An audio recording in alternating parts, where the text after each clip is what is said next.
Welcome to the Aggregation podcast, presenting the future of media and entertainment.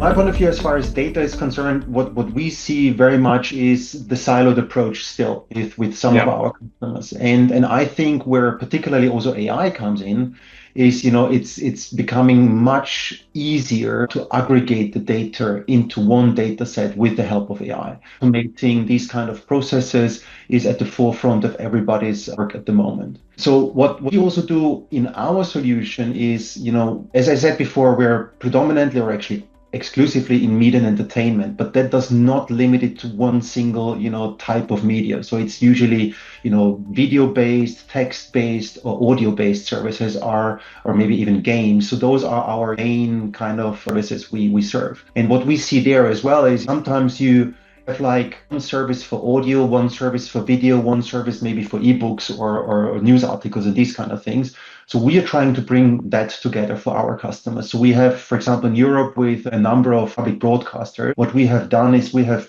brought together their three services, so news articles, podcasts, and also video content into one, not service, but into one experience. So basically it started off with text-based. And then what we learned on the text-based side, we could automatically aggregate also then and apply to the other sides as well, even when the services were separated.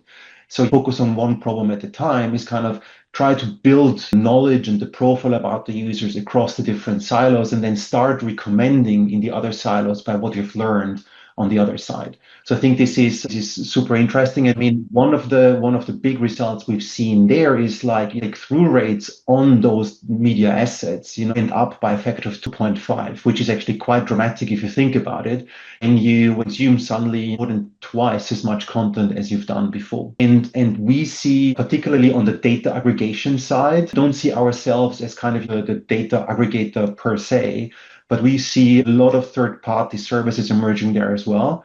AWS have a lot of those services as well. And the beauty, again, about cloud is that you can easily bring them together because you are in the same environment and in a scalable environment. Yeah, so you're correct. And there's a lot of tools on the AD platform to help with that. But I'd like to widen the scope even a bit more. I mean, we've been talking about, data personalization, discovery, monetization. But I think what we're really talking about here is a component of a complete transformation of how media operations and digital services really operate as a business. It's beyond this audience engagement and retention. It's about applying data-driven operations from content production all the way to generating revenue. And it does all start with good data hygiene. We've been talking about that quite a lot. But good data hygiene, it is an architectural and technical problem. And yes, we do have a bunch of AWS services like AWS Glue, clean rooms, and reference architectures that help with that. But it's beyond that architectural problem. It's an organization challenge for a lot of legacy established companies. And you actually need a leadership push to change the way you're thinking about applying data, breaking these silos, applying data smartly in your workflows.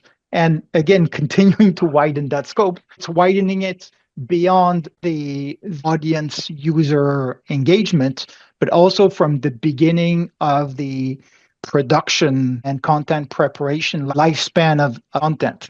So, some of the big trends that have started in 2025, and I think will be accelerating in 2026, I see three big ones. The first one is hyper-personalization at scale. We mentioned that a few times, but how you generate, maintain, and personalize the right personalized content, whether that content is recommendations, a summary, or a invitation to consume your services at scale. And one way of doing that is really leveraging Agentic AI.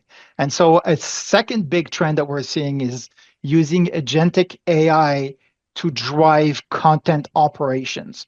And so that's where you start taking some of the editorial intent of your team or your different teams and start amplifying that and scaling that out by delegating some of the work of defining and fine-tuning the different segments or producing some short versions of content and start doing that at scale. One example actually is the NFL. That was quite interesting. They did that over the past few years. They were using 500 million data points across historic footage from the NFL, and they used that to restore historic content and propose a new viewing experience to their audiences using natural language search across all of that archive, and then deploying kind of AI assistance to generate content that is automatically generated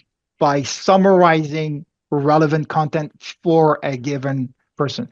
So that's generating a new way of personalizing the experience, which is again a different way of consuming content for the customer, a different way of leveraging smart, rich data and delegating parts of the execution of a new service that they want to put in place to a set of AI agents that are leveraging that. Coming back to the question of the data models, what we were talking about at the beginning, diversification of these data models, or of these business models, going from, say, a traditional SVOD to AVOD and FAST and so on. How do you then leverage the data that you have to maximize the value of your advertising inventory?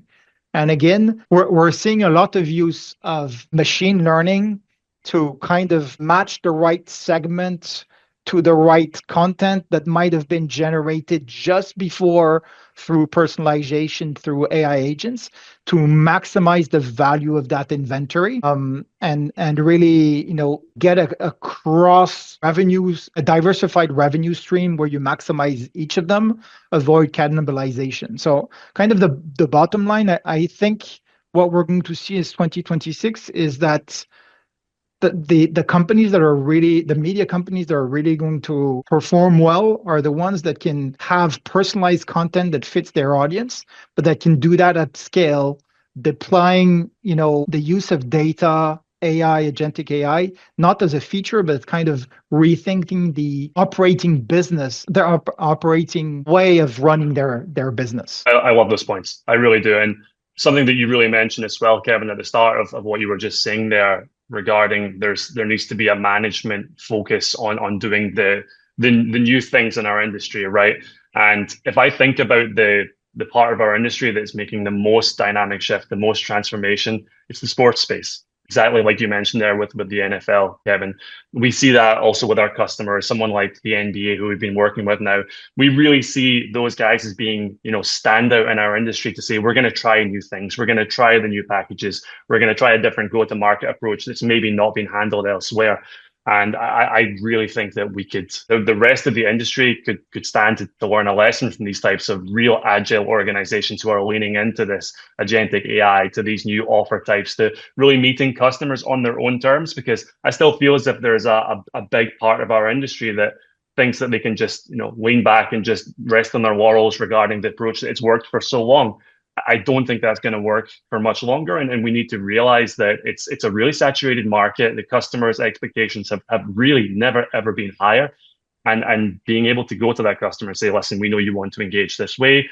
We're going to allow that to happen. Sports it's the part of our industry that I see really doing that. So, I think that, that management decision and that management approach could warrant to stand a lot from that part. Absolutely. But I think change management requires sponsoring management. And that is change. It is how to implement different tools into your workflow, particularly with agentic AI. And there are a lot of myths also in the industry about what AI is not going to destroy and these kind of things. But I think it's more to understand how can it help you. And what we've seen by using AI for many, many years, but now also by implementing again an agentic AI into some of our products. What we've seen is that actually, particularly editorial teams, I think we haven't talked enough about them today because they are still a very, very strong voice for our customers. And editorial teams, they now see the opportunity how kind of the boring stuff can be automated with AI, but kind of the quality, human quality control becomes more important now. So your roles might have shifted slightly, but I think if done right and correctly, I think importance of the roles are getting bigger or higher than they used to be before. I like the quote, and I don't remember who it comes from, so I'm sorry, but it's how you combine editorial work and AI.